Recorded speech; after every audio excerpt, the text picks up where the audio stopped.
అందరికీ నా హృదయపూర్వక వందనాలు. అందరు బాగున్నారా? చిల్డ్రన్స్ డే ఈరోజు. చిల్డ్రన్స్ డే రోజు చిల్డ్రన్ ప్రోగ్రామ్ ఉందేమో అనుకున్నాను, కానీ యేసయ్య దగ్గర మనందరం కూడా చిల్డ్రన్స్ కాబట్టి ఆ చిన్న పిల్లలాంటి మనస్సుని యేసయ్య కోరుకుంటున్నారు. ఎవరైతే అలాంటి మనసు కలిగి ఉంటారో వారిదే పరలోక రాజ్యం అని దేవుని వాక్యంలో చెప్పబడుతుంది. కాబట్టి చిన్న పిల్లలాంటి మనస్సు ఎంతమందిని కలిగి ఉంటున్నాం? నేను ఇవాళ స్కూల్లో మాట్లాడుతూ చిల్డ్రన్స్ డే కదా, మామూలుగా స్పీచ్ ఇస్తూ ఏదో చిన్నపిల్లల గురించి, నెహ్రూ గురించి ఏదో చెప్పడం నాకంతా మనసుకి అంగీకారంగా అనిపించలే. నేను అంటే మనం డైరెక్ట్గా చెప్పకూడదు, కొన్ని ఆంక్షలు ఉంటాయి కాబట్టి వాళ్ళకి ఒక మాట చెప్పాను. చిన్నపిల్లలు ఎందుకు నెహ్రూకి ఇష్టం అంటే, పిల్లలు ఏం చెప్పారంటే వాళ్ళు అందరితో కలిసిమెలిసి ఉంటారు అందుకే ఇష్టం అని చెప్పేసి అన్నారు. సరే, ఇంకా ఎందుకు ఇష్టం అని అంటే ముద్దు ముద్దుగా ఉంటారు అందుకే ఇష్టం అన్నారు. కొంతమంది ఏమో చక్కగా ఉంటారు అందుకే ఇష్టం అన్నారు.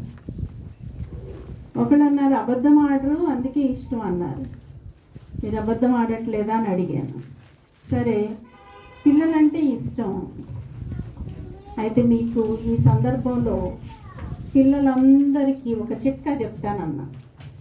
ఏంటి ఆ చిట్కా అంటే, ఫేస్ బాగుండాలంటే ఫేస్కి క్రీములు రాసుకుని ఏం రాసుకుంటారని అడిగితే ఫెయిర్ అండ్ లవ్లీ రాసుకుంటాం అన్నారు. అబ్బో, ఇంత కాన్షియస్గా ఉన్నారు పిల్లలు అనుకొని, సరే మీకు ఎన్ని సంవత్సరాలు బ్రతకాలని ఉందని అడిగాను. అంటే 100 years టీచర్ అన్నారు. 100 years బ్రతకాలంటే నేను చిట్కా చెప్తాను, పాటిస్తారా అన్న. అని నీ తల్లిని నీ తండ్రిని సన్మానించు, నువ్వు దీర్ఘాయుష్మంతుడు వగినట్లు నీ తల్లిని నీ తండ్రిని సన్మానించుము అనే మాటలు వారితోటి పంచుకోవడం జరిగింది. కాబట్టి చిన్న పిల్లల లాంటి స్వభావం కలిగి ఉన్నప్పుడు యేసయ్యకి మనం చూసినప్పుడు మనం పెద్ద తరహాగా కనబడం, ఆయన చిన్న పిల్లల్లాగా కనబడదు. మనం మాట వింటుంటే ఆయనకి ముద్దు వస్తాం. ఆయన మన దగ్గర పిలుచుకుంటారు, ఆయన ఒళ్ళో కూర్చోబెట్టుకుంటారు. అవునా కదా? ఎప్పుడన్నా ఫీల్ అయ్యారా? యేసయ్య దగ్గరగా మీ మనసు ఉన్నట్టు ఎప్పుడన్నా ఫీల్ అయ్యారా? ఎంతమంది ఫీల్ అయ్యారు అట్లా?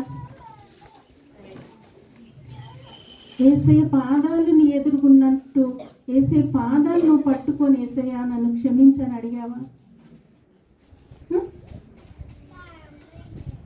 భక్తి చేయటము, ఆయనతో సహవాసం చేయటం అంటే ఏంటంటే ఆయన మనస్సుకి దగ్గరగా వెళ్ళాలి. ఆయన దగ్గరికి వెళ్తున్నప్పుడు అసలు ఆయన చూపించేటటువంటి ప్రేమ, ఆడవాళ్ళకి ఏం కావాలండి? ప్రేమ ఉంటే చాలు. ప్రేమగా ఎవరన్నా ఒక్క మాట మాట్లాడితే కడుపు నిండిపోతాం. ప్రేమగా మాట్లాడి ఎంత మంచిదో అంటే బండెడు చాకిరి చేసి అక్కడ పెడతాం. ప్రేమ బలహీనులం కదా మనం. ప్రేమ కోసం తహతహలాడతాం. ఎవరన్నా ప్రేమగా మాట్లాడితే వాళ్ళకి ఏదైనా చేస్తాం, వాళ్ళ దగ్గర మనం లొంగిపోతాం. అవునా కదా? ప్రేమ కావాలి. ప్రేమించినప్పుడు ఎంత నలిగిపోతామో అందరికీ తెలుసు. ప్రేమగా ఒక పూట లేకపోతే ఒక రోజు నీ భర్త ప్రేమగా మాట్లాడుకోకుండా, లేకపోతే పెద్ద నిన్ను పట్టించుకున్నట్టుంటే ఏంటో కోల్పోయినట్టుగా అనిపిస్తుంది. ప్రేమ పిచ్చి, ప్రేమ బలహీనత స్త్రీకి ఉంటుంది. ఈ లోకంలో భర్త చూపించే ప్రేమ కన్నా, తోబుట్టులు చూపించే ప్రేమ కన్నా, తల్లిదండ్రులు చూపించే ప్రేమ కన్నా, వీటన్నిటికంటే మించినటువంటి ప్రేమ యేసయ్య ప్రేమ ఎప్పుడన్నా రుచి చూసావా? దావీదు భక్తుడు ఏమంటాడు? నీ ప్రేమను నేను రుచి చూశానయ్యా. యేసయ్య ప్రేమను రుచి చూసిన వాళ్ళు ఎవరు ప్రేమ కోసం అబ్బా మంచి టేస్టీ. గత వారం ఓమాన్లో ఉన్నాను నేను, చిత్తూరు దగ్గర ఉంటే అక్కడ ఎక్కడికక్కడ టీ షాప్స్ ఉంటాయి. చాలా బాగుంటుంది టీ పెట్టి కొంచెం నేను కూడా తాగుతూ ఉండేదాన్ని అక్కడ కొని. తాగుతూ ఉన్నప్పుడు సల్మాన్ అంటున్నాడు, అక్క మీరు ఇక్కడ టీ తాగి మళ్ళీ ఇండియా వెళ్ళి టీ తాగాలంటే మీకు నచ్చదు అంటే అంత రుచిగా ఉంటుంది. రుచికరమైంది ఒక చోట టేస్ట్ చూస్తే ఆ తర్వాత మనకి ఇంకా ఏది తిన్నా లేకపోతే తాగినా అబ్బా ఇది కాదు నేను తాగింది, అది బాగుంటుంది. లేకపోతే అలా వండితే చాలామంది ఏమంటారు, మా అమ్మ చిన్నప్పుడు ఇలా వండేది, అది చాలా రుచిగా ఉంటుంది అని అమ్మ వంటల గురించి గుర్తు చేసుకొని మీ దగ్గర అనరా? మీ భర్తలు అనరా? అబ్బో నేను నిన్ను నచ్చలేదా అని బాధ కలగలేదా? నేను ఇప్పటికి కూడా అంటూ ఉంటాను, మమ్మీ మీరు వండిన కూర ఎంత రుచిగుంటుందోనమ్మా. ఆ రుచి చూసిన తర్వాత ఆ తర్వాత ఇంకేదన్నా తింటుంటే ఆ టేస్ట్ మనకి ఇదనిపించు, అంటే అది అంత మధురంగా ఉంది. దావీదు భక్తుడు ఈ లోకంలో అందరినీ చూశాడు. దావీదుకు తోబుట్టువులు ఉన్నారు, తల్లిదండ్రులు ఉన్నారు, అందరినీ చూశాడు. కానీ అందరి ప్రేమ కన్నా మిన్నైన ప్రేమగా ఆ యేసయ్య ప్రేమను రుచి చూసినప్పుడు తన్మయమైపోయాడు. అలాంటి ప్రేమ ఇంకెక్కడ ఆయనకి దొరకల. అందుకే ఎప్పుడూ కూడా దావీదు యేసు ప్రభుతోనే సహవాసం చేస్తూ తన సమయం అంతా కూడా యేసయ్యతోనే గడుపుతూ ఉంటాడు. యేసయ్యతో మాట్లాడుకోవడం ఇష్టం, వాళ్ళతో వీళ్ళతో మాట్లాడడం ఇష్టం కాదు. యేసయ్యతో మాట్లాడుకుంటూ ఆయనకు వచ్చినటువంటి ప్రేమనంతా వ్యక్తపరుచుకుంటూ ఎన్నో కీర్తనలు రాశారు. ఏంటంటే ఆయన ఆ మధురమైనటువంటి అనుభూతిని యేసయ్యతో కలిగి ఉన్నాడు. అందుకని ఆ మధురమైన అనుభూతితో ఇంకా ఏదేదో తనకి సంతోషాన్ని ఇవ్వాల. మరి మనము ఎంతెంతో మంది భక్తుల గురించి చదువుతున్నాం. ఆయన ప్రేమ అనగానే దావీదు ఇలా అన్నాడు అనగానే అందరూ చెప్పేశారు, నీ ప్రేమను రుచి చూసి తెలుసుకున్నాను. మాట తెలిసింది. మరి మనం ఆయన ప్రేమను మనం రుచి చూసామా? రుచి చూస్తే మనం ఇంకెక్కడన్నా దేనికోసమో మనం ప్రాకులాడతామా? ప్రాకులు ఆడుతున్నాము అంటే ఇంకా నువ్వు దేవుని ప్రేమను రుచి చూడలేదు. ఆయన ఇప్పుడు ఏదైనా ఒక వస్తువు ఉందనుకోండి, బుక్ ఉంది అంటే బైబిల్ ఎలా ఉంటుంది అంటే పుస్తకం తీసుకొని బైబిల్లో కూడా ఇలా పేపర్లు ఉంటాయి, దాంట్లో ఇట్లా బ్లాక్గా ఇట్లా రాసి ఉంటుంది అని చెప్పడానికి నమూనా ఏదన్నా చూపించి చెప్పొచ్చు, అవునా కదా? కానీ యేసయ్యని పోల్చడానికి, యేసయ్య ప్రేమను పోల్చడానికి ఏమనుందా? అబ్బా పలానా వాళ్ళలాగా ప్రేమిస్తాడు యేసు ప్రభు అని చెప్పగలమా? ఆయన ప్రేమ అది దేనితో పోల్చడానికి? అలాంటి గొప్ప దేవుడు, అలాంటి ప్రేమమూర్తి నీ దగ్గరికి వచ్చి నేను నిన్ను ప్రేమిస్తున్నాను అంటున్నాడు. మరి ఎంతమంది ఆయన ప్రేమను రుచి చూసి ఆయనతో సహవాసం చేస్తూ ఆయనతో ఐక్యపరచబడి జీవిస్తున్న వారిగా ఉన్నాం. యేసయ్య నీ జీవితంలో ఏదైనా మేలు చేశారనుకోండి, నీకు చాలా బలహీనత ఉన్నప్పుడు నీకు సహాయం చేశాడు. లేకపోతే చాలా అప్పు ఉంది, దేవుడు నీ ఆశ్చర్యమైన రీతిలో అప్పు తీర్చాడు. లేకపోతే నీ బిడ్డల వివాహ విషయంలో దేవుడు సహాయం చేశాడు. లేకపోతే ఇంకొకటి దేవుడు చేసిన కార్యాలు మీ జీవితంలో చెప్పమంటే ఒక 2 నిమిషాలు టైం ఇచ్చి చెప్పమంటే 2 నిమిషాలు ఏం సరిపోద్దమ్మా, ఇన్ని చేసాడు నాకు అంటావా అమ్మా? అన్నీ చేసాడు నీ జీవితంలో, కానీ నువ్వు యేసయ్య కోసం ఏం చేశావు?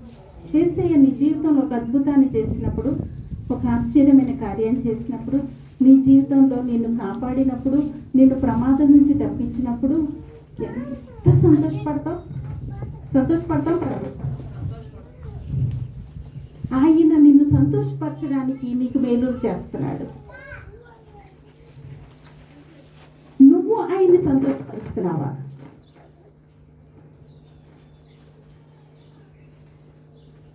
ఆయన మనకి మేలు చేయాలని వచ్చాం, అడుగుతాం, ప్రభువా నాకు సహాయం చేయాలి.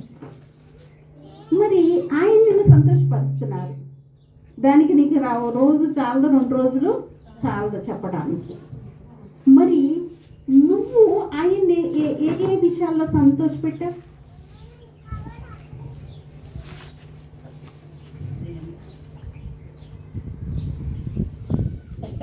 అన్నిటికన్నా చిన్న పాపం ఏదన్నా ఒకటి చెప్పండి.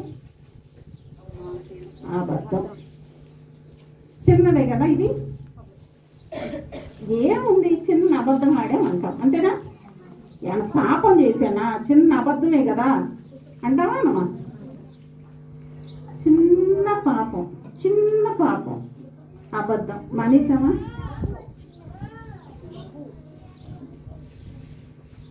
నేను అబద్ధం ఆడట్లేదు, నేను యథార్థమైనటువంటి వ్యక్తిగా నేను భక్తి చేస్తున్నాను అని చెప్పగలిగే ధైర్యం ఉందా? చదువులో స్కూల్కి వెళ్తే ఫస్ట్ ఏం క్లాస్? నర్సరీ, ఆ తర్వాత ఎల్కేజీ, ఆ తర్వాత అప్పుడు మొదలవుతుంది అసలు చదువు. ఈ ముందంతా ప్రీ స్కూల్. ఏ స్కూలు? Pre school. స్కూల్ కాదు, ప్రీ స్కూల్. అరే భక్తి చేస్తున్నాం అనుకుంటున్నాము, నేనేంటి, నేను ఆళ్ళలాగా కాదు, నేనేళ్ళలాగా కాదు అనుకుంటున్నావు కదా. ఒక్క చిన్న అబద్ధం మానేసి సాక్ష్యం ఉందా? ఎలా దేవుడు మనల్ని బట్టి సంతోషిస్తాడు? ఎలా మనల్ని బట్టి దేవుడు సంతోషిస్తాడు? ఒకసారి ఆలోచన చేయండి. దేవుని సన్నిధికి వస్తున్నాము, ఎన్నో సంవత్సరాల నుండి దేవుని దగ్గరకు వస్తున్నాము, దేవుని మాటలు వింటున్నాము, గంటలు దేవుని సన్నిధిలో గడుపుతున్నాము. ఒక్క చిన్న విషయంలో కూడా జయము లేనటువంటి జీవితాన్ని జీవిస్తున్నామా? అబద్ధం మాట్లాడుకోకుండా ఉండడం సాధ్యమా అసాధ్యమా? సాధ్యమా అసాధ్యమా? ఎలా అబద్ధం ఆడుకోకుండా ఉండాలి?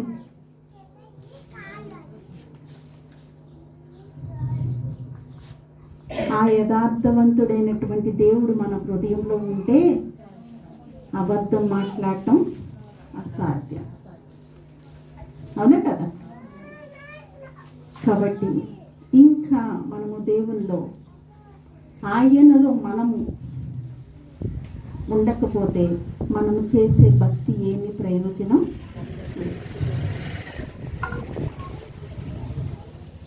కాబట్టి దేవుడు ఎన్నోసార్లు ఇలా సమయం దొరికినప్పుడల్లా, అవకాశం ఉన్నప్పుడల్లా అనేకుని సమకూర్చి ఇక్కడికి వచ్చి రాగానే స్వరూప వచ్చి కూర్చుంటే అందరికీ వంట చేసి, ఆమె వంట, బయట వంట, లోపల ఇంట్లో వంట ఆమె చేసింది అన్నప్పుడు నాకు చాలా ఆశ్చర్యం అనిపించింది. ఎంత ఆశ లేకపోతే, ఎంత మీ మీ విషయంలో ప్రేమ లేకపోతే, అంత ప్రయాసపడి కూడికి పెట్టడం వల్ల ఏమన్నా ప్రయోజనమా?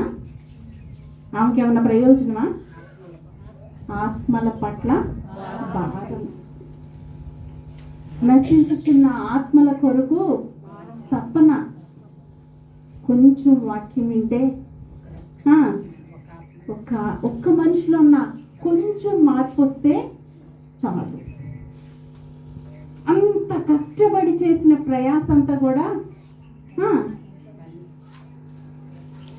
కాబట్టి ఒకసారి ఆలోచన చేయండి. దేవుని సన్నిధికి వస్తున్నాము, దేవుని యొక్క మాటలు వింటున్నాము, మనము గ్రూప్స్గా ఇట్లా కూడుకుంటున్నాము. దీన్ని బట్టి, సమూహాన్ని బట్టి దేవుడు సంతోషించడు. కానీ ఎప్పుడైతే మన హృదయాన్ని దేవునికి ఇస్తామో, ఎప్పుడైతే పాపాన్ని విడిచిపెడతామో, అప్పుడు మనల్ని బట్టి ఆయన సంతోషిస్తాడు. బైబిల్ గ్రంథంలో ఉంటుంది, జ్ఞానవంతురాలు తన ఇల్లు కట్టుకోను. జ్ఞానవంతురాలు తన ఇల్లు కట్టుకోను. తర్వాత ఏమన్నా ఉంటుంది? దాని వెంటే వాక్యం. జ్ఞానవంతురాలు ఏం చేస్తుందంట? జ్ఞానం లేని వారు కట్టిన ఇల్లుని కట్టకపోగా ఉన్న పేరును కూడా పాడు చేయటం. జ్ఞానవంతురాలు అంటే ఎలా? ఈ జ్ఞానం ఎక్కడ వస్తుంది? ఎక్కడ దొరుకుతుంది? దేవుని దగ్గర. ఎట్లా ఇస్తారు? పైనుంచి పడేస్తారు మనకి? అడిగితే ఇస్తారు. ఎలా వస్తుందో జ్ఞానం తెలుసా? పాపాన్ని విడిచిపెడితే జ్ఞానం వస్తుంది. దేవుడు ఏమన్నా ఇస్తున్నాడు, నువ్వు తీసుకోవాలి. నువ్వు తీసుకోవాలంటే నీ చేతులు ఏమవ్వాలి? ఖాళీగా ఉండాలి. నీ హృదయం ఏమవ్వాలి? ఖాళీగా ఉండాలి. నీ హృదయం ఖాళీ లేకపోతే ఆయన జ్ఞానాన్ని నీలో నింపడానికి వీలవుతుందా? అవుతుందా? నీ హృదయం ఖాళీ అవ్వాలంటే నువ్వు పాపాన్ని విడిచిపెట్టాలి. అప్పుడే నీవు యెహోవా యందు భయభక్తులు కలిగి జీవించటం జ్ఞానమునకు మూలమంట.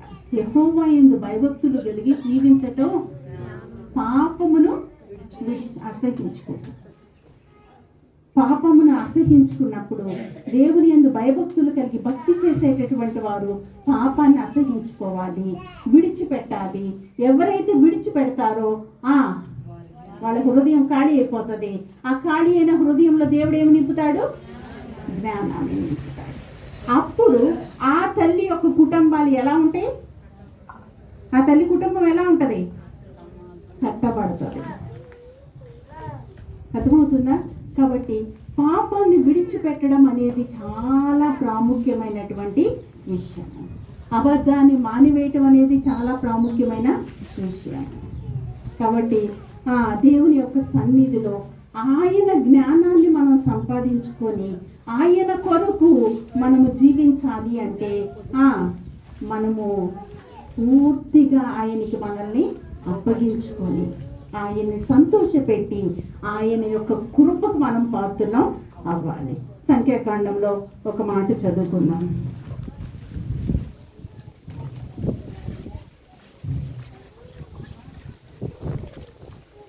సంఖ్యాకాండం 14వ అధ్యాయము.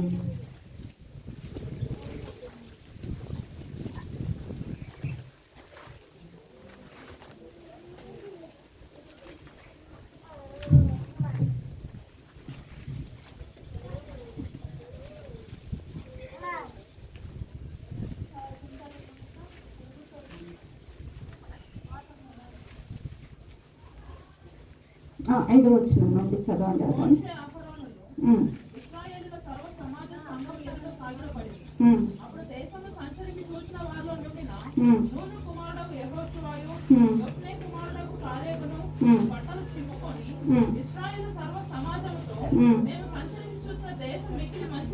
మిక్కిలి మంచి దేశము ఉమ్, మన యందు ఆనందించిన యెడల ఉమ్, ఆ దేశంలో ఉమ్, మనలను చేర్చి ఉమ్, దానిని మనకిచ్చును.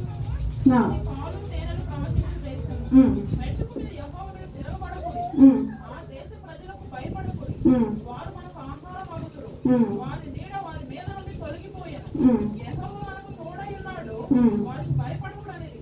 ఓకే. ఈ కాలేబ్ అంట ఆ, ఆ దేశాన్ని చూడడానికి వెళ్ళాడంట. చూసి వచ్చి ఆ దేశం ఎలా ఉందని చెప్తున్నాడు. ఏం చేస్తున్నాడు? తన బట్టలు చింపుకొని సర్వ సమాజంతో ఏం చెప్తున్నాడు దేశం గురించి? మేము సంచరించి చూసినటువంటి దేశము మిక్కిలి మంచి దేశం. ఆ మంచితనాన్ని చూసి ఈయనకి ఏమైపోయింది? పిచ్చెక్కిపోయింది. అంత మంచితనము అలాంటి దేశంలోనికి దేవుని బిడలైన వారిని ప్రవేశింప చేయడానికి దేవుడు ఇష్టపడుతున్నాడు. ఆ పరలోక రాజ్యములో నిన్ను చేర్చటం కోసమని దేవుడు ఇష్టపడుతూ అనేక రీతుల్లో దేవుడు నీతో మాట్లాడడానికి ఇష్టపడుతున్నాడు. ఆ దేశము అక్కడ ఇశ్రాయేల్ ప్రజలకు ఇస్తానన్నటువంటి దేశం గురించి చెప్పబడుతుంది. ఆ దేశాన్ని చూడటానికి వెళ్ళినటువంటి కాలేబు తన బట్టలు చింపుకున్నాడు. అంతగా ఆ సర్వ సమాజానికి ఏం చెప్తున్నాడంటే అది మిక్కిలి మంచి దేశం. ఆ తర్వాత వచనంలో చూస్తే 8వ వచనంలో ఇశ్రాయేలు సర్వ సమాజముతో మేము తర్వాత యెహోవా యెహోవా మనయందు ఆనందించిన ఎడల, దేవుడు మనయందు అంటే మనల్ని చూసినప్పుడు ఆయనకి సంతోషం కలిగితే ఆ దేశంలోనికి మనల్ని చేరుస్తాడంట. ఇంకేమంటున్నాడు? దానిని మనకిస్తాడంట. ఆయన్ని సంతోషపరిచినప్పుడు ఆయన ఆ యొక్క దేశాన్ని వారికి ఇవ్వడానికి ఇష్టపడుతున్నాడు. ఆ దేశం ఎలాంటి దేశం అంట? పాలు తేనెలు ప్రవహించేటటువంటి దేశం. ఆ దేశము అది వాళ్ళకంత దాని విషయంలో అంత మిక్కిలి మంచి దేశం అని చెప్పడానికి ఆ దేశంలో ఉన్నటువంటి ఆ పాలు, ఆ తేనె, ఆ యొక్క ఎక్కడ చూసిన ఆ సమృద్ధి, ఏ పంట వేసినా సరే విస్తారమైనటువంటి పంట ఆ దేశంలో పండుతుంది. ఎలా ఉంటుందంటే ఆ దేశంలో 13వ అధ్యాయంలో చూస్తే అక్కడ ద్రాక్ష పళ్ళని గెలను పట్టుకొని 24వ వచనం చదవమ్మా.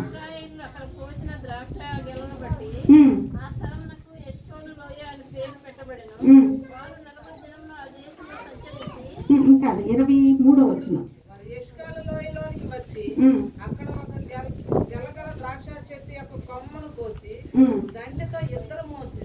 చూడండి, ద్రాక్ష గెలంట ఎంతమంది మోసారు? ఇద్దరు మోసారంట. ఇద్దరు మనుషులు పట్టుకొని మోసే అంత పెద్ద ద్రాక్ష గెల,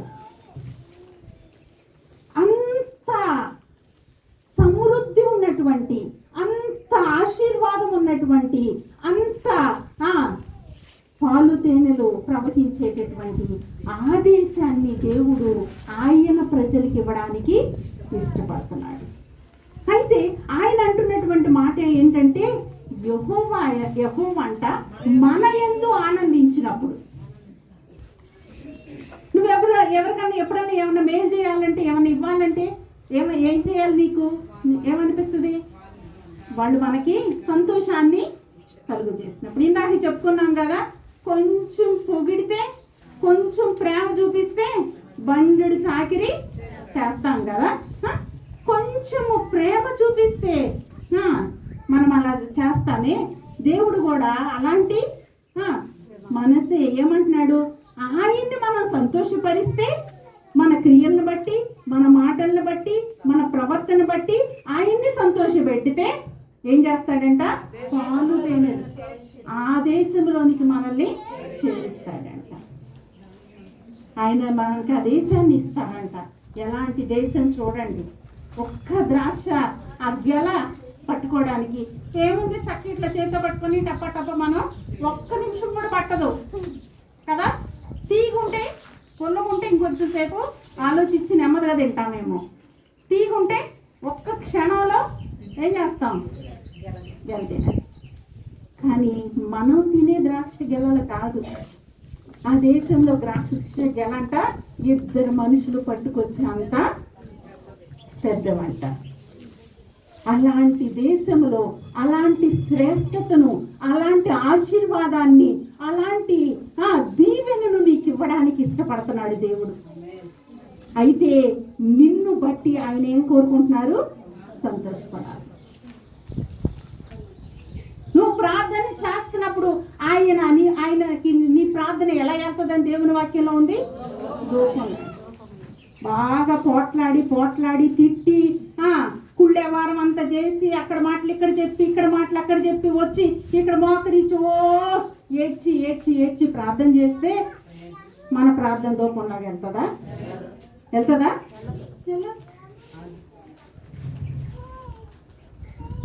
మన ప్రార్థన ఆయనకి సంతోషాన్ని కలుగు చేస్తుందా?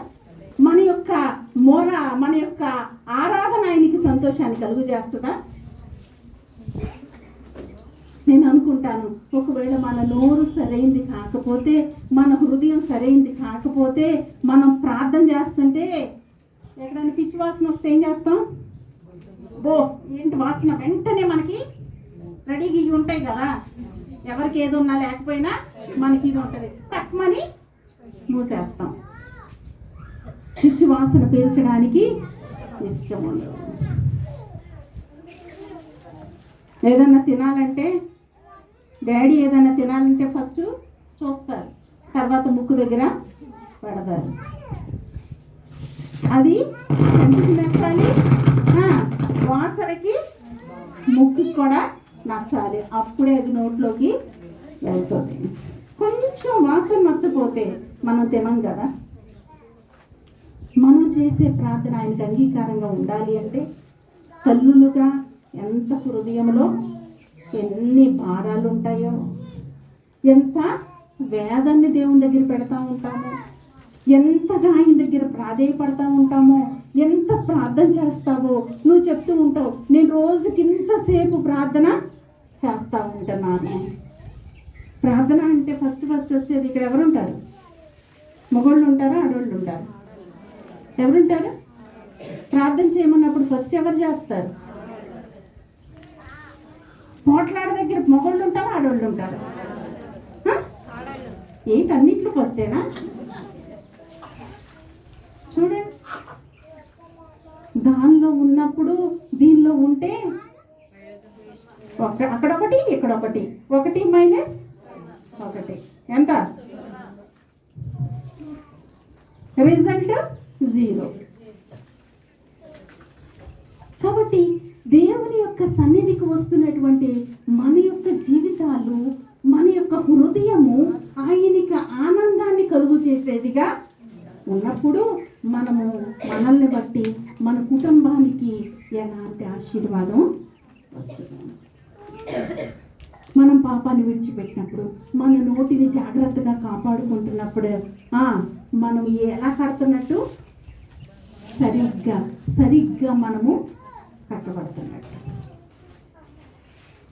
సరిగ్గా నాణ్యమైనది దాంతో కట్టకపోతే ఏమవుతుంది? ఏమైపోద్ది? కూలిపోతుంది. నాణ్యమైన దాంట్లో కలితి ఉంటుందా? ఉండదు. ఇప్పుడు ఇటుక రాళ్ళు ఉన్నాయి ఇక్కడ. ఇటుక రాళ్ళు తయారు చేసేటప్పుడు దాంట్లో సరైనటువంటి పాళ్ళు వేయకోకుండా దాన్ని తయారు చేశారనుకోండి, దాంట్లో ఏదో ఇసుక కలిపారనుకోండి, మట్టి సరిగ్గా దొరకట్లేదని ఇసుక మట్టి తీసుకొచ్చి దాంట్లో కలిపారనుకోండి, ఏమవుతుంది? అది ఎలా అంటే విరిగిపోతుంది. దాంతో కట్టడానికి, దాన్ని కొనుక్కోవడానికి ఎవరైనా ఇష్టపడతారా? మన యొక్క పాపపు స్వభావాలను మన భక్తిలో మిళితం చేసి మన హృదయంలో ఉంచుకొని మనం దేవుని సన్నిధిలోనికి వచ్చి, దేవా నేను నిన్ను ప్రేమిస్తున్నాను అంటే ఆయనకి ఎలా ఉంటుంది? ఏ మాత్రము కూడా ఆయనకి సంతోషం. కానీ ఇక్కడ దేవుని వాక్యం ఏమంటుంది? మన యందు ఆయన ఆనందించినప్పుడు, యెహోవా మన యందు ఆనందించినప్పుడు ఏం చేస్తానంటున్నాడు? ఆ దేశాన్ని మనకి ఇస్తానంటున్నాడు. ఆ పాలు తేనెలు ప్రవహించేటటువంటి దేశం అంటది. కాబట్టి చాలా మందికి అబ్బా కొంచెం మీరు దేవుని సన్నిధికి వెళ్తే మీకు ఆశీర్వాదం అమ్మా అనగానే ఏం చేస్తాం? ఎంత కష్టమైన ఏదో ఒక రకంగా దేవుని సన్నిధికి వస్తాం. ఎందుకు? మనకి ఆశీర్వాదం కావాలి. దేవుడు మనల్ని దీవించాలి, ఆయన మనల్ని సంతోషంగా ఉంచాలనుకుంటాం. కానీ ఆయన కూడా, ఆయన బిడ్డలు ఎవ్వరూ కూడా దుఃఖపడటం ఆయనకి ఇష్టం లేదు. ఆయన బిడ్డలు దుఃఖపరిచే దేవుడు కాదు, ఆయన కీడు చేసే దేవుడు కాదు, ఆయన మనల్ని బాధ పెట్టే దేవుడు కాదు. చాలాసార్లు అమ్మో దేవుడు నాకు ఎన్ని బాధలు పెట్టాడో అంటారా? అంటారా? దేవుడు బాధలు పెట్టే దేవుడు కాదు. ఆయన మంచి దేవుడు, మంచి చేస్తాడు. అయితే మన పాపాన్ని బట్టే, మన స్వభావాన్ని బట్టే, మన క్రియలను బట్టే మన ఫలాన్ని మనము అనుభవిస్తూ ఉంటాం. కాబట్టి మన యొక్క పాపపు ఆ స్వభావమును ఎప్పుడైతే విడిచిపెడతామో మనల్ని బట్టి ఆయన, ఏదైనా పిల్లలు ఉన్నారనుకోండి, నువ్వు దాంట్లో నుంచి అక్కడి నుంచి లేచిరా, ఆ మట్టి వదిలే, లేకపోతే దాన్ని వదిలేస్తే నేను నీకు ఫలానాది ఇస్తానంటున్నాను.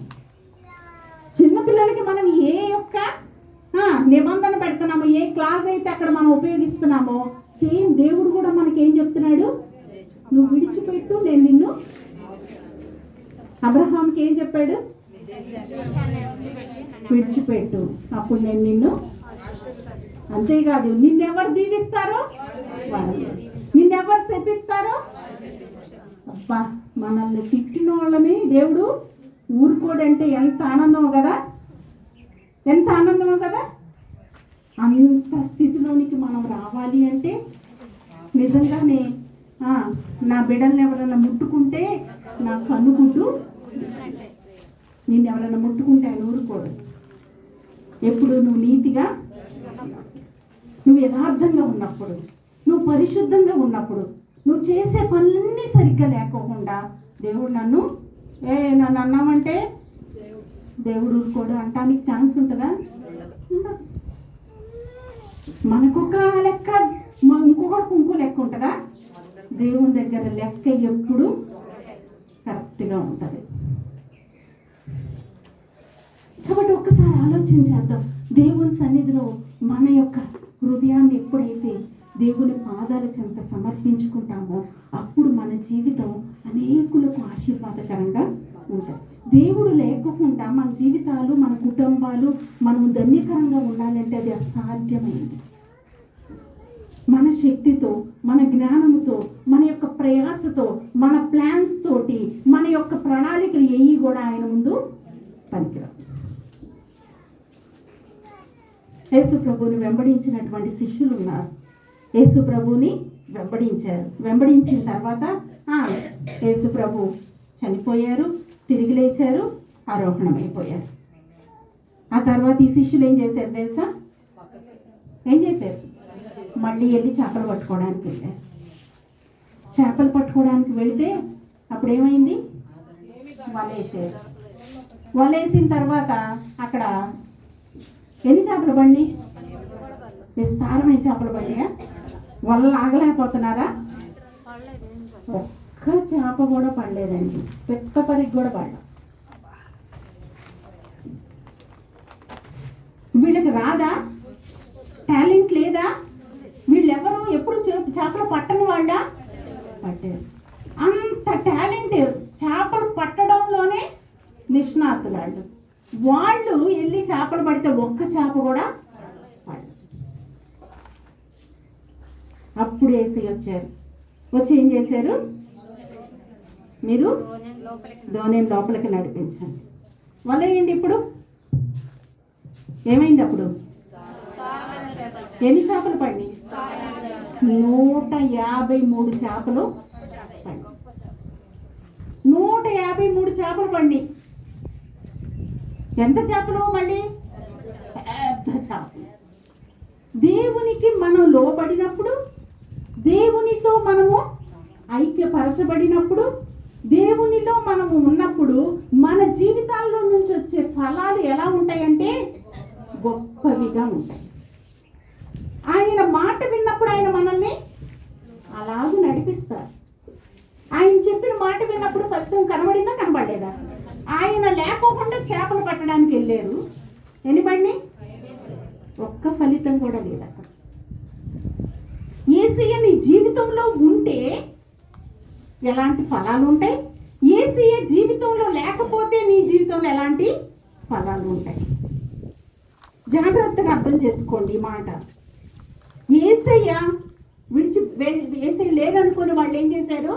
ఆ విడిచిపెట్టినటువంటి వలల దగ్గరికి మళ్ళీ వెళ్ళారు, ప్రయాసపడ్డారు, వల వేశారు, ఒక్క చేప కూడా పడలేదు. వాళ్ళతో ఎవరు లేరు? యేసయ్య లేరు. ఆ తర్వాత వాళ్ళ దగ్గరికి ఎవరు వచ్చారు? యేసయ్య వచ్చారు. యేసయ్య వచ్చిన తర్వాత ఇప్పుడు వలయమన్నారు. ఏమైంది? 153 పెద్ద చేపలు పడింది. యేసయ్య లేనప్పుడు వారి జీవితంలో ఏమీ ఫలాలు లేదు, సంతోషం లేదు, సమాధానం లేదు, నెమ్మది లేదు, ఆదరణ లేదు, దుఃఖము, అశాంతి, వేదనతో వారి జీవితం ఉంది. ఎప్పుడైతే యేసయ్య మాటకు లోబడి వారు యేసయ్యని కలిగిన వారుగా, యేసయ్య వారి దగ్గర ఉండి యేసయ్య చెప్పిన మాట వినటం వలన 153 పెద్ద చేపలు పడినాయి. కాబట్టి దేవుణ్ణి మనం కలిగి ఉండటం వలన ఎలా మన జీవితము, మన యొక్క కుటుంబము, మన పరిస్థితులు ఫలభరితంగా ఉంటాయి. యేసయ్యని మనం విడిచిపెట్టినట్లయితే, యేసయ్య లేకోకుండా పాపమును అపరాధాల చేత మనము నింపబడి ఉన్నప్పుడు మన జీవితాల్లో ఏమి ఫలాలు ఉండవు. ఏమి ఉట్టిగా వల వేసినప్పుడు, ఉట్టిది వచ్చినప్పుడు ఎంత నిరుత్సాహపడి ఉంటారు కదా, ఎంత విచారపడి ఉంటారు, ఎంత ఆకలితో ఉన్నారు. ఆ తర్వాత కింద వచనాల్లో చూస్తే యోహాను సువార్త 21వ అధ్యాయంలో వాళ్ళ కోసం దేవుడు ఆ ప్రయాసపడి ఆ నిరుత్సాహంలో ఆయన మాట వించి వలయడానికి వెళ్ళి ఆ చేపలు తీసుకొని వచ్చేటప్పుడుకి యేసయ్య ఇక్కడ ఏం చేశారంటే రొట్టెని చేపని కాల్చి నుప్పు మీద కాల్చి సిద్ధపరిచి ఉంచారు. ఆయన లేకపోతే ఏమైపోయింది వీళ్ళ జీవితంలో? కరువు, ఆకలి, బాధ.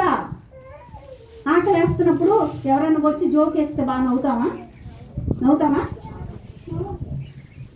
ఆగమ్మ, ముందు ఆకలి వేస్తుంది నా కడుపులో అంటాం. కాబట్టి చూడండి, యేసయ్యని కలిగి ఉండడంలో మన జీవితాల్లో ఎంత మేలు పొందుకోగలుగుతాము. యేసయ్య మన హృదయంలో ఉండాలంటే, యేసయ్య మన కుటుంబంలో ఉండాలంటే, యేసయ్య మనతో ఉండాలి అంటే పాపం అక్కడ ఉంటే ఆయన, నీ కుటుంబంలో ఆయన ఉండాలంటే, నీ కుటుంబంలో చాలా మంది ఏం చేస్తారో తెలుసా? చాలా ప్రేమించినటువంటి తల్లిదండ్రుల ఫోటోలు పెట్టుకుంటారు. ప్రేమించిన తల్లిదండ్రులు వాళ్ళు నువ్వు దేవుని నమ్ముకున్నప్పుడు ఎన్నెన్నో వాటితో అలంకరించుకొని పెట్టుకున్నటువంటి వాటితోటి ఫోటోలు పెట్టుకుంటారు.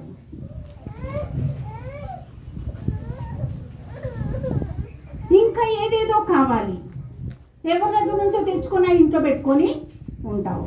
ఎలా ఆశీర్వాదం వస్తుంది? ఎవరో చెడ్డ సంబంధంతో నీకు ఇచ్చినటువంటి చీరల్ని ఇంట్లో పెట్టుకుంటావు, వాళ్ళు కొనిచ్చిన వస్తువుల్ని ఇంట్లో పెట్టుకుంటావు. ఎలా ఆశీర్వాదం ఉంటుంది? ఆ ఇంట్లో యేసయ్య ఉంటారా? నా ఇంట్లో ఎవ్వరి వస్తువు లేదండి, నేను ఏ అక్రమమైనటువంటి వస్తువు నా ఇంట్లో పెట్టుకోలేదు అని చెప్పగలవా? ఓకే, అక్రమైన వాటితో చెప్పట్లేదు. వడ్డీ డబ్బులతో కొనుక్కొచ్చుకున్న వస్తువులు ఉన్నాయా నీ ఇంట్లో? ₹1 వడ్డీకే ఇచ్చానండి, బ్యాంకు వడ్డీయే. ఆ వడ్డీ డబ్బులతోటి మంచిగా నువ్వు ఒక వస్తువు కొనుక్కొచ్చి పెట్టుకుంటే ఆ ఇంట్లోకి వేసి వస్తారా? నీ నీ ఇంటిని బట్టి నిన్ను బట్టి వేసి సంతోషిస్తారా? ఎలా ఆయన రాజ్యానికి మనం చేరతాం?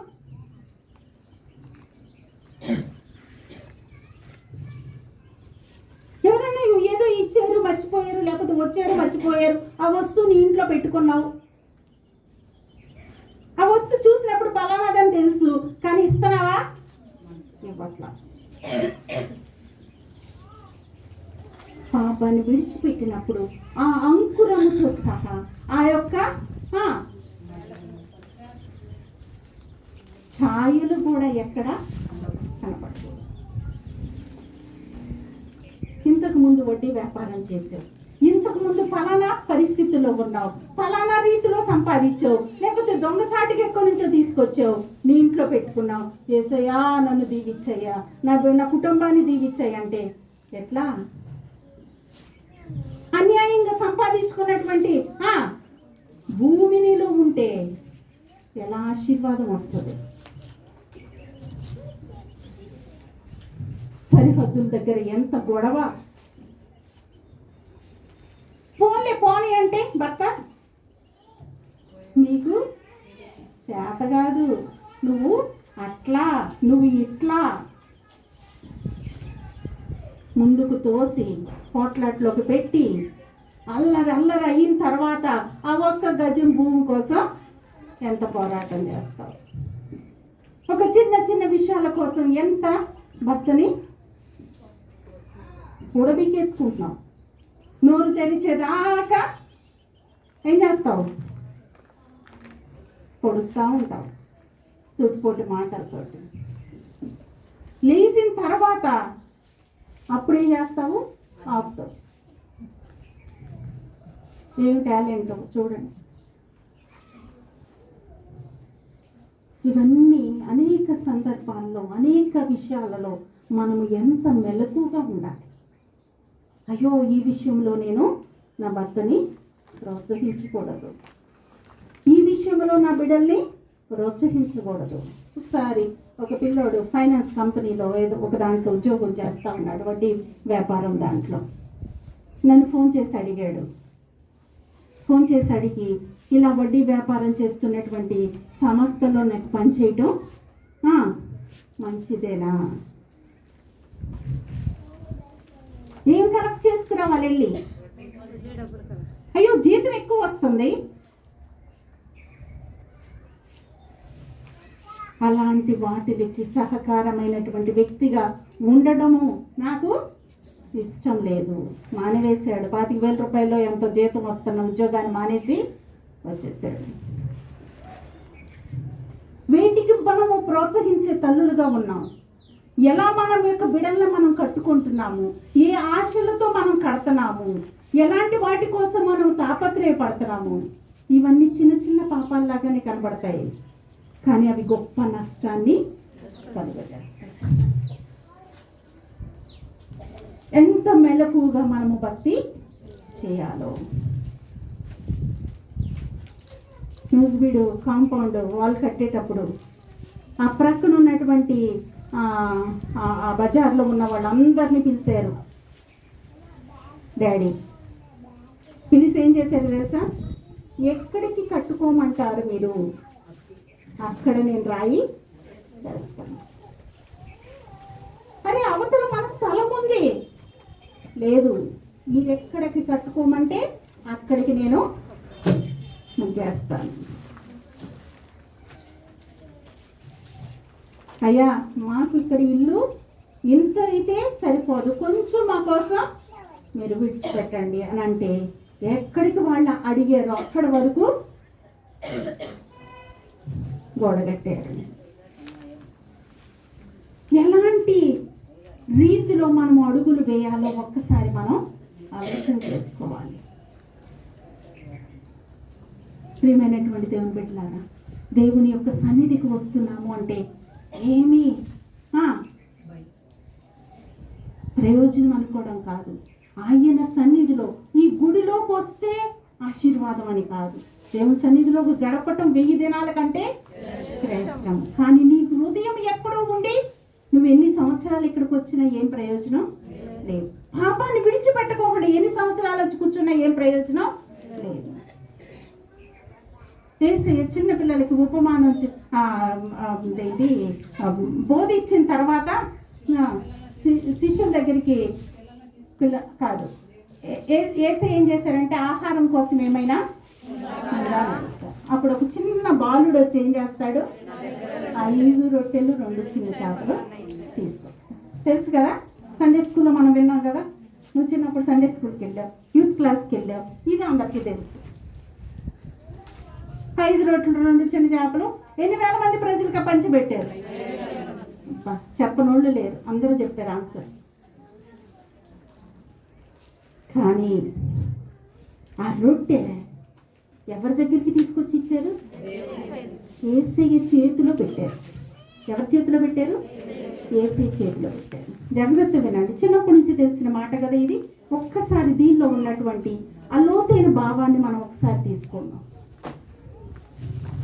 ఆ రొట్టెను చేపల్ని 5 రొట్టెలు 2 చిన్న చేపలు తీసుకొస్తే యేసయ్య ఏం చేశారు? వాటిని ఆశీర్వదించారు.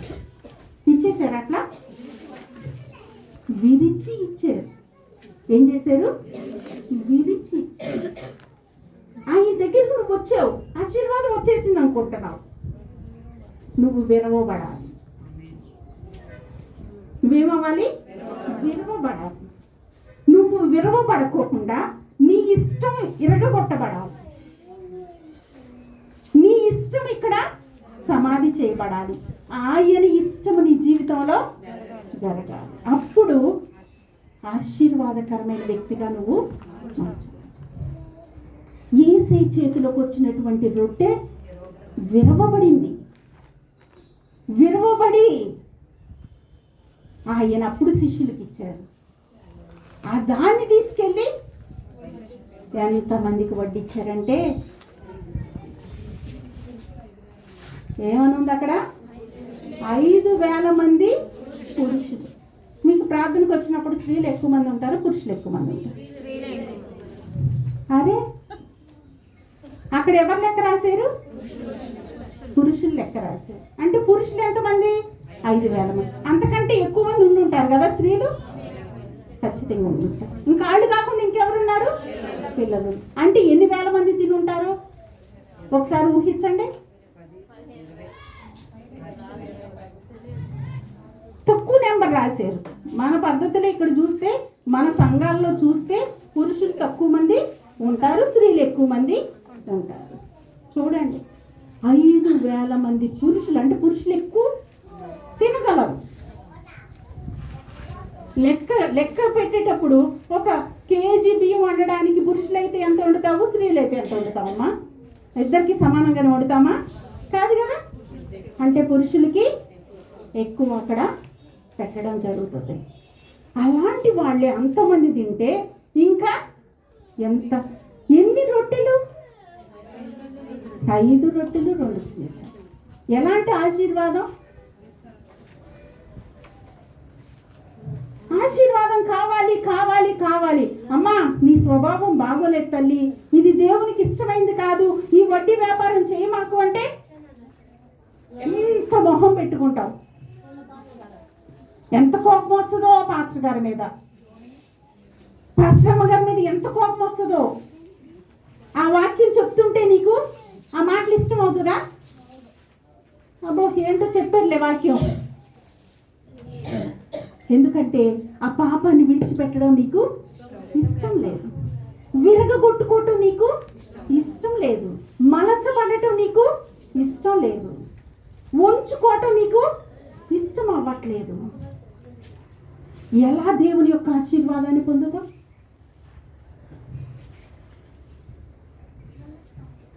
ఒక్కసారి ఆలోచన చేయండి. ఎలాంటి గొప్ప ఆశీర్వాదాన్ని ప్రజలందరూ అలా చూస్తూ ఉండగా తీసుకొచ్చారు, విరిపారు, పెడుతున్నారు. తృప్తిగా తిని ఇంకా 12 గంపల నిండా ఎత్తారంట. ఏది అసలు ఊహించడానికి అసాధ్యము. దేవునికి సమస్తము సాధ్యము. అంత గొప్ప కార్యాలు చేయగలిగినటువంటి దేవుడు నిన్ను అబద్ధాన్ని మాన్పించలేరా? నువ్వు ఆశపడినట్లయితే యేసయ్య నా నోటి నుండి అబద్ధం రాకుండా నువ్వు చెయ్యి అంటే చేస్తారా? చేయరా? చేస్తా. యేసయ్య పలానాది ఏం చేయాలి అంటే, నా దగ్గరికి ఒక అమ్మాయి వస్తూ ఉంటుంది, అంగన్వాడీలో ఆయా కింద పనిచేస్తుంది. అంగన్వాడీ వాళ్ళకి పంటే పంట, బోల్డ్ అన్ని. వాళ్ళ ఇంట్లో కందిపప్పు ఉండవా? బియ్యం ఉండవా? కొడుగుడ్లు ఉండవా? మన ఇంట్లో అయితే కొడుగుడ్లు ఉన్నాయా? లేవు. సమృద్ధి అంటే ఎంతమంది అలా ఉంటారో తెలియదు. ఆ అమ్మాయి అయితే ఇంట్లో సమృద్ధిగానే పెట్టుకుంటుంది, దేవుని సన్నిధికి వస్తుంది. నేను చెప్పానమ్మా, అవి తీసుకోకూడదమ్మా, అవి నీ కోసం కదమ్మా, ఆ పిల్లల కోసం, ఆయమ్మ కోసం, టీచర్ కోసం కాదు.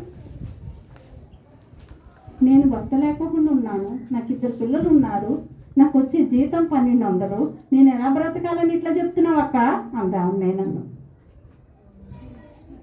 అంటే నేనేమన్నానంటే, దేవుడు నిన్ను పోషిస్తాడు, తీసుకోవటం మానే అన్నాడు.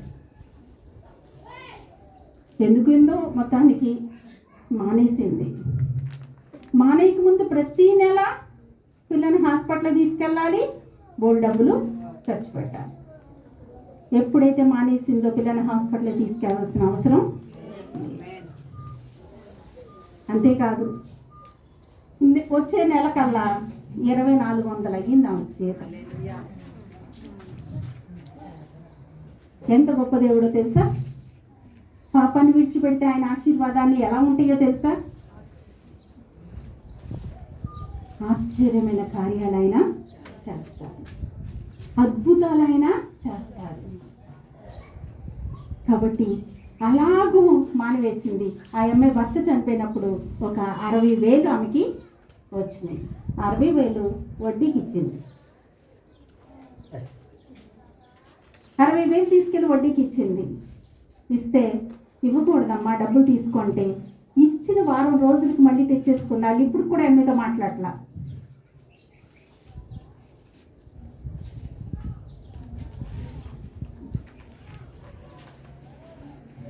అంతే. ఆమె తర్వాత ఏదో తన జీతంలో ఏదో పెరగటమో, లేకపోతే తన పెన్షన్, విడో పెన్షన్ వస్తుంది కదా, ఆ పెన్షన్ కూడా 200 కల్లా 1000 రూపాయలు రావటమో ఎంతో అయ్యింది. ఇప్పుడు 4,000 ఇస్తున్నారు. సరే, ఏదేమైనప్పటికీ ఎంతగా మనము తల్లులైనటువంటి వారు ఎంత జాగ్రత్తగా ఉండాలి. కొంతమంది డైరెక్ట్గా ఇట్లాంటి పాపాలు చేయకపోయినా, కొంతమంది ఏం చేస్తారంటే, నాకు తెలిసిన కుటుంబం ఒకళ్ళు ఉన్నారు, వాళ్ళు అదే అంగన్వాడీలో పనిచేస్తున్నటువంటి మనుషులే. వాళ్ళ చుట్టాలందరికీ ఇస్తారు అవన్నీ. వాళ్ళు తీసుకొచ్చి బాగా ఉపయోగించుకుంటారు, వాడుకుంటారు, బాగా పాటలు పాడతారు, బాగా ప్రార్థన చేస్తారు. వింటాడా దేవుడు? ఇండైరెక్ట్గా అపవాదం ఏం చేస్తాడు? మనల్ని తప్పులు చేయిస్తాడు. కాబట్టి ఎంత మెలకువగా తల్లి ఉండాలి, ఎంత యథార్థంగా మన జీవితాన్ని కట్టుకోవాలి. మనము సరిగ్గా ఉంటే మన కుటుంబం అంతా కూడా ఇంత ఈ లవ్ ఇన్ యాక్షన్ ఫెలోషిప్ ఇంత విస్తారమైనటువంటి సేవ చేయడానికి ఎవరి త్యాగమో తెలుసా? అపరంజమ్మ గారి త్యాగం. ఆమె ఆలోచన ఏం ఆలోచన? ఉద్యోగాన్ని చేయమనా, రిజైన్ చెయ్యి. ఉద్యోగం అక్కర్లా, ఎవరు పోషిస్తాడు మనల్ని? దేవుడు పోషిస్తాడు. అంతే. ఆ ఉద్యోగాన్ని విడిచిపెట్టి, మా అమ్మగారు ఉద్యోగాన్ని విడిచిపెట్టి, తాతగారు ఉద్యోగం విడిచిపెట్టి వచ్చి దేవుని కొరకు వాళ్ళు అలాగూ కన్నీరు కార్చారు. ఇది నాన్న ఆ కన్నీటి ప్రార్థన నేను చిన్న పిల్లనప్పుడు చర్చిలో అన్నయ్య వాళ్ళు ప్రార్థన చేస్తా, ప్రవ్వా మాకు విమానాన్ని ఇవ్వు ప్రవ్వా అని ప్రార్థన చేసేవాడు మన. అరే అసలు విమానాన్ని చూడటానికే ఎప్పుడు కనబడదు, కానీ విమానం కోసం ప్రార్థన చేశాను. నేను ఇప్పుడు అనుకుంటాను, అదే ప్రార్థన చేసిన వ్యక్తిని దేవుడు ఎన్ని దేశాలు సేవ కోసం తీసుకెళ్తున్నారు. అరే ఎలా చూడటమే, ఎప్పుడో సంవత్సరానికి ఒకసారి కూడా ఆకాశంలో కూడా చూడని మనిషి ఏమని ప్రార్థన చేస్తున్నారు? అలాగూ ఎంతో మంది భక్తుల కన్నీరు ఈ దినాన్న మనందరం కూడా ఎలా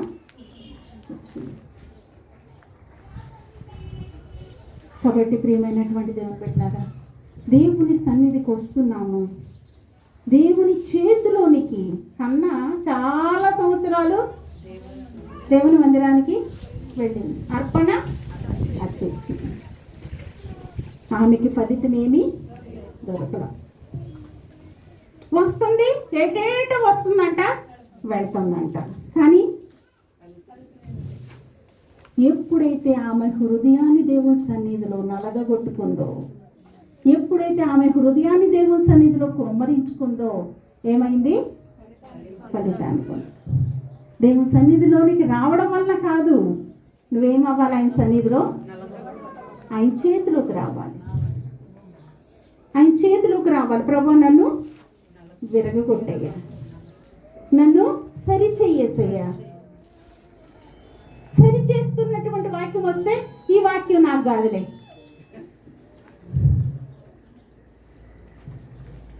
ఆయన సరి చేస్తున్నప్పుడు, ఆయన విరుస్తున్నప్పుడు మనం దేవునికి లోబడితే మన యొక్క కుటుంబంలో ఎలాంటి ఆశీర్వాదం తెలుసా? నిన్ను బట్టి నీ యొక్క లోబడినటువంటి స్థితి, నీ తగ్గింపు, నీ యొక్క పరిశుద్ధత, నీ యొక్క యథార్థత 5,000 మందికి. ఎంతమందికి? 5,000. ఒకని విధేయతను బట్టంట అనేకులు విధేయులు అవుతారంట, ఒకని అవిధేయతను బట్టి అనేకులు. ఈ మాటలన్నీ మనకు తెలుసు, కానీ మనం మాత్రం విధేయత చూపం. విధేయత చూపుకోకుండా ప్రభువా నా కొడుకును బాగు చేయయ్యా, నా కొడుకును రక్షించయ్యా, నా భర్తను రక్షించయ్యా, నా బిడ్డలను రక్షించు ప్రభువా, వాళ్ళని బాగు చేయ బ్రో, వాళ్ళని మార్చు ప్రభువా, వీళ్ళ మనం మారితే అది చెయ్యం. ఈ ప్రార్థన అంతా చాలా చేస్తూ ఉంటాం. ఇవన్నీ సహజంగా, అలవాటుగా, ఆచారంగా మన జీవితంలో భక్తి ఏమైపోతుంది? సాగిపోతూ ఉంది. అందువల్ల మన జీవితాల్లో ఆశీర్వాదాన్ని చూడలేకపోతున్నాం. మన కుటుంబాలలో సంతోషంగా, నేను కొంతకాలం క్రితం చాలా దేవుని సన్నిధిలో ప్రార్థన చేస్తూ ఉన్నా. ప్రభువా, చిన్నప్పుడు సండే స్కూల్లో పాట నేర్పిస్తారు, ఏమనంటే యేసయ్య ఉంటే ఆ ఇంటిలో ఎంత సంతోషం, ఎంత సంతోషం. యేసు ఉన్న ఇంటిలో ఎంత సంతోషం, ఎంత సంతోషం, ఎంత సంతోషం. యేసు ఉన్న ఇంటిలో ఎంత సంతోషం, ఎంతో సంతోషం. పొట్లాట్లు ఉంటాయి అక్కడ. యేసయ్య మన ఇంట్లో ఉండాలి అంటే, మన హృదయం అనే ఇంటిలో, మన యొక్క కుటుంబం అనే ఇంటిలో ఉండాలి అంటే, అక్కడ ఆయనకి దుఃఖాన్ని కలుగు చేసే పరిస్థితి ఏది? ఆయన పాపాన్ని విడిచిపెట్టినప్పుడు, లోకాన్ని విడిచిపెట్టినప్పుడు, మన స్వభావాన్ని విడిచిపెట్టినప్పుడు, మన ఇష్టాన్ని విడిచిపెట్టినప్పుడు, ఆయన ఇష్టానికి మనల్ని అప్పగించుకున్నప్పుడు విస్తారమైనటువంటి ఆశీర్వాదాన్ని మనం చూస్తాము. అలాగూ మనము చేయకుండా ఉన్నట్లయితే దేవుని దగ్గర నుండి మనము ఏ మేలు కూడా పొందలేము. వస్తూ ఉంటాము, కానీ మన జీవితాల్లో ఏమి కార్యాలు ఉండవు. యెహోవా మన యందు ఆనందించిన ఎడల ఆ దేశం మీకు, ఆ దేశం కావాలా? ఆ పరలోకం దేశం కావాలా నీకు? ఆయన రాజ్యం కావాలా నీకు? అది ఎలాంటి దేశం అంట? పాలు తేనెలు ప్రవహించు. అశ్రేష్టమైన మధురమైన తేనె ఎలా ఉంటుంది? తేనె ఎలా ఉంటుంది?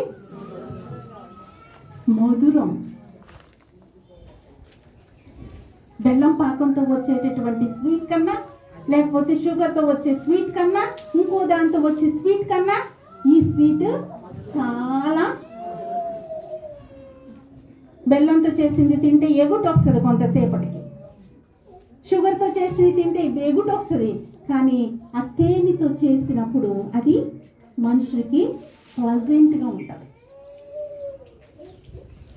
అర్థమవుతుందా? కాబట్టి ఆ పాలు తేనెలు ప్రవహించడం దేశాన్ని దేవుడు మనకి ఆ ప్లజెంట్గా ఉండేటటువంటి కుటుంబంగా మన కుటుంబాలను ఆశీర్వదించాలి. దేవుడు అంటే మనము ఆయన్ని సంతోషపెట్టే వారిగా మనము జీవించాలి.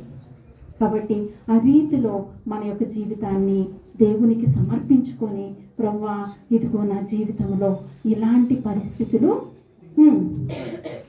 నాలో ఉన్నాయి ప్రభువా, ఈ స్వభావము నాలో ఉంటుంది ప్రభువా, నాకు విడుదల దయచేయని ఆయన సన్నిధిలో ఆయన పాదాలు పట్టుకొని మనం ప్రార్థన చేసినట్లయితే, ఆశపడినట్లయితే, నీ యొక్క హృదయంలో ఆయన కొరకు జీవించాలనే ఆశ ఉన్నట్లయితే, ఆశ కలిగినటువంటి ప్రాణాన్ని దేవుడు తృప్తిపరుస్తాడు.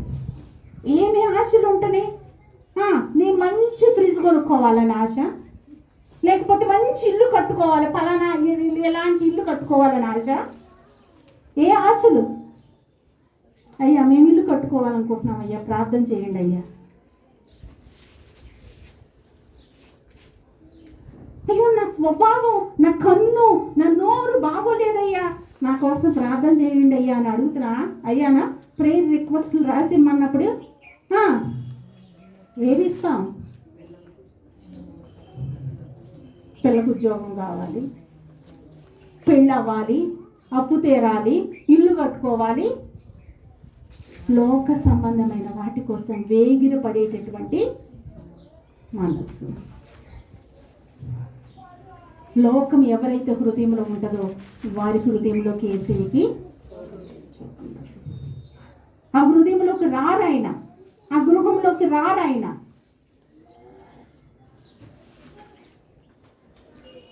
యేసయ్య మన ఇంట్లో మన హృదయంలో ఉండాలంటే ఆయనకి ఇక్కడ ఉంటుంది కదా, ఏమన్నా ఉంటుంది? లోకంలో ఉన్నదంతయు శరీరాశ, నేత్రాశ,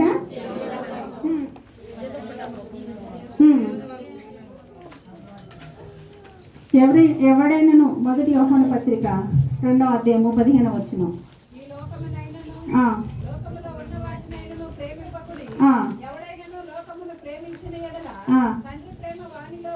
తండ్రి ప్రేమ వానిలో ఉండదు.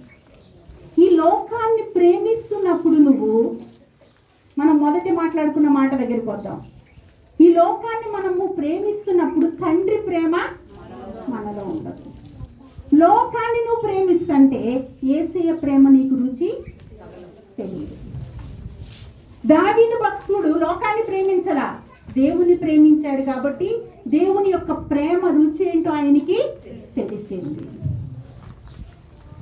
లోకాన్ని మనము ప్రేమిస్తుంటే దేవుని ప్రేమ ఏంటో మనకి తెలియదు. లోకములో నువ్వు ఇక్కడ ఎంత స్పష్టంగా భక్తుడు రాస్తున్నాడు చూడండి. లోకమునైనను లోకములో ఉన్న వాటినైనను ప్రేమించొద్దు. ప్రేమిస్తే ఏమంటున్నాడు? తండ్రి ప్రేమ ఆయనలో ఉండదు. లోకములో ఉన్నదంతయు శరీరాశ, నేత్రాశ, ఇవి తండ్రి వలన పుట్టినవి కావు. తండ్రి వలన పుట్టినవి కాని వాటి కోసం మనం ఆరాటం.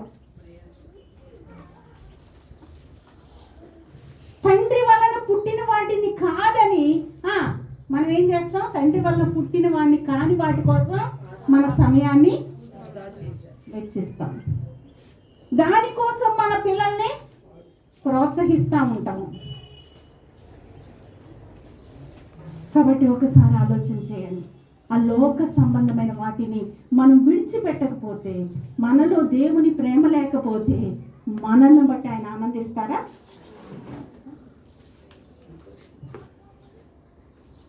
ఆయన ఆనందించలేరు నిన్ను చూసినప్పుడు. ఎందుకంటే నిన్ను చూసినప్పుడు నీలో ఏం కనబడుతున్నాయి?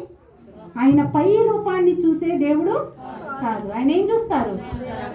అంతరంగాన్ని చూస్తారు. అంతరంగాన్ని చూసినప్పుడు ఏం కనబడుతున్నాయి? నీలో ఉన్నటువంటి ఏ ఆశలు కనబడుతున్నాయి? కనబడతా ఉంటే ఎలా నీకు మేలు లేదు.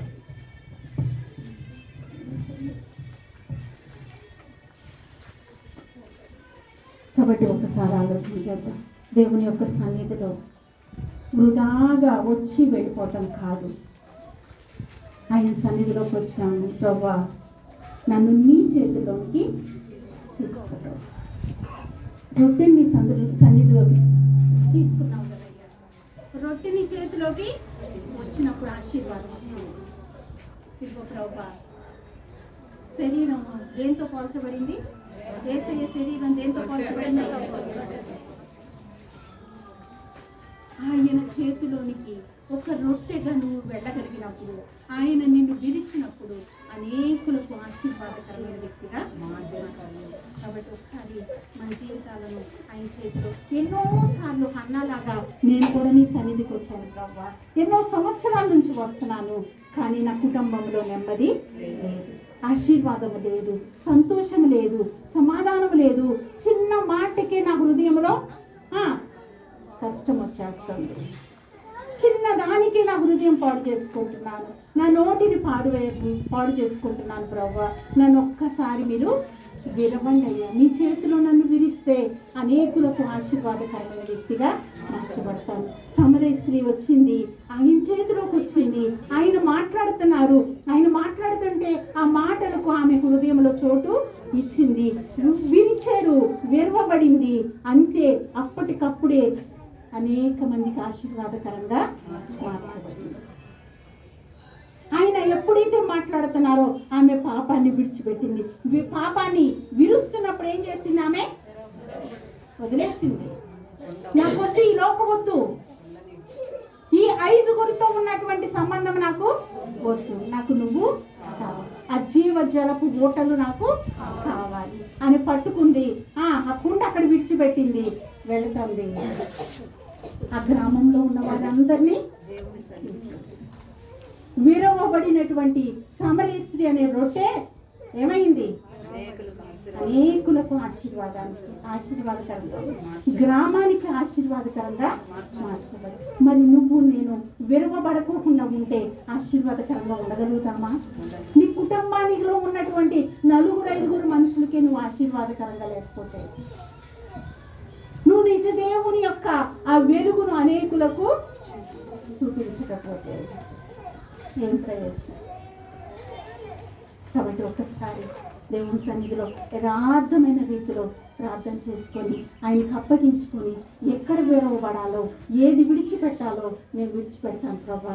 నువ్వు నాకు కావాలయ్యా. ఆ యొక్క మంచి దేశం నాకు కావాలి, ఆ పాలు తేనెలు ప్రవహించే దేశం నాకు కావాలి, ఆ పరిశుద్ధ పట్టణం నాకు కావాలి అని ప్రార్థన చేద్దామా? ప్రార్థన చేసుకున్నాం, కొద్ది నిమిషాలు ప్రార్థన చేసుకున్నాం. ఉదయం నుండి ఎన్నో మాటలు విన్నావు కదా. కొన్ని నిమిషాలైనా యేసయ్యతో నీ హృదయాన్ని విప్పి ఆయన సన్నిధిలో ప్రార్థన చేస్తావా?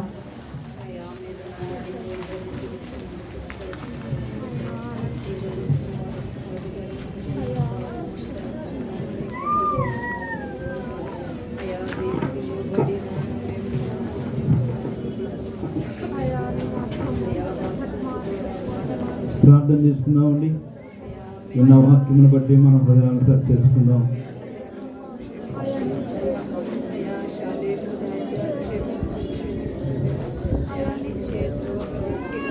దేవుడు నీలో ఉంటే